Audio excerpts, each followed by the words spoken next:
Selfrefleksie in verhoudings is nogal belangrik om te floreer.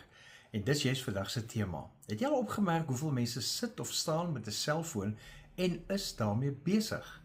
Dit my laat wonder hoeveel mense in Suid-Afrika het reeds selfone. Volgens 'n verslag het ons land in 2023 al 'n selfoonpenetrasie van 172% gehad.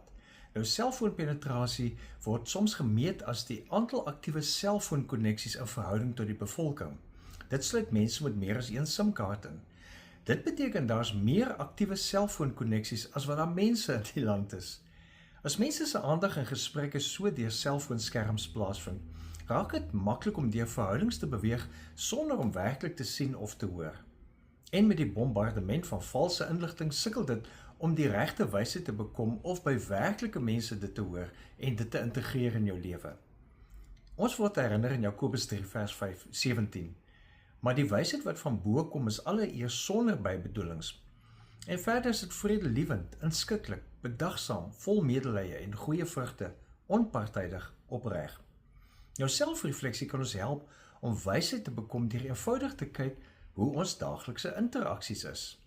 Dit beteken dat ons minder tyd aan ons selfoonskerms moet bestee en meer oor jouself reflekteer. Dink byvoorbeeld aan 'n gesprek wat onlangs skeef geloop het. In plaas waarvan om dit te ignoreer en op jou selfoon rond te blaai, kan jy jouself eerder vra, hoe het my woorde die ander persoon geraak? Wat vertel dit oor my eie emosies? Wat probeer hy of sy sê? Nou, hierdie eenvoudige vrae bring helderheid en nederigheid.